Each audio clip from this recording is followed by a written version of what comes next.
If you ever thought that the RTX 5090 was too expensive, well, you best prepare yourself for this.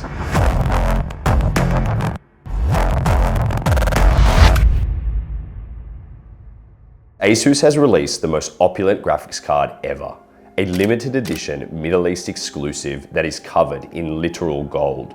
Not just paint, real gold, and not just any old run-of-the-mill gold. We're talking about 24 karat 999 finest gold, the Dhahab.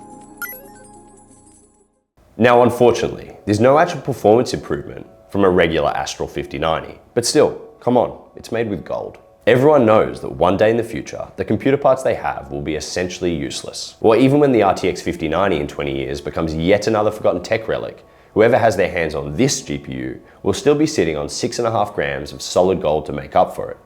And in the meantime, between now and when the only people allowed a graphics card are Sam Altman and ChatGPT data centers, you get the bragging rights of having a GPU made of gold. ASUS got very creative with the name this time around. Dhahab means gold in Arabic, so if you ever forget what it's made from, just translate the name and voila, you'll remember it was gold.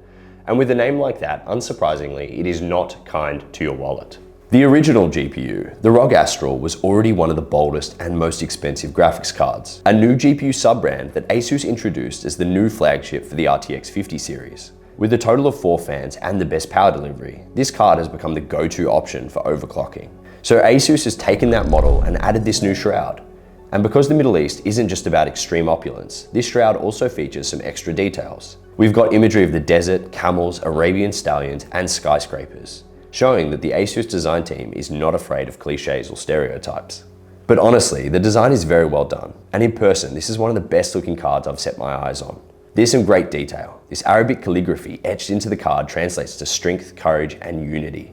And the card is framed on one side by this blue pattern work, which is contrasted against the camel train to the left, so as to symbolize the Middle East development from the yellow of the sand to the blue of the sky, as their city skylines are now increasingly dominated by the tallest skyscrapers in the world, and each individual fan hub is covered in ancient Arabic characters. Rare, expensive limited edition GPUs have been released before, like the Noctua or Doom cards, and inevitably they are far above retail, and this card is no different, but still it's pretty crazy.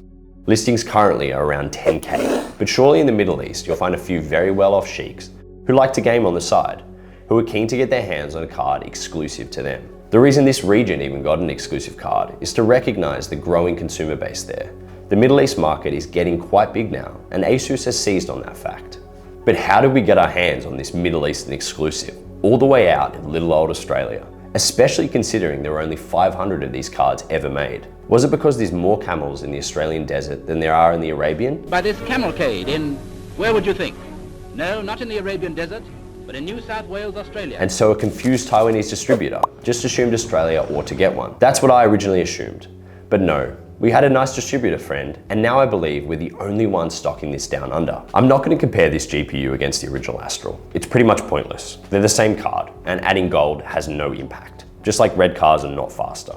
It pulls the same amount of power, hits the same temperatures, and in-game you'll get the same amount of frames. But in those games, you will get to let people know you have a GPU made with gold. So yes, it's shiny, expensive, and for most people, it will live on a wish list. But if you're chasing a statement piece that blends a premium cooler with real materials and a distinct cultural design, the Dhahab is exactly that. It's hardware bling done deliberately. But what kind of PC do you put a thing like this in? It has to be a show build, a high-end system that makes the most of the unique visual design. And I think we have just the right thing planned. We have a case that is just as opulent as this GPU, the XIKII FF07, a chassis built only to fit one GPU, the Astral. But this time we're going to put in this Dhahab edition. So stay tuned for that build coming soon.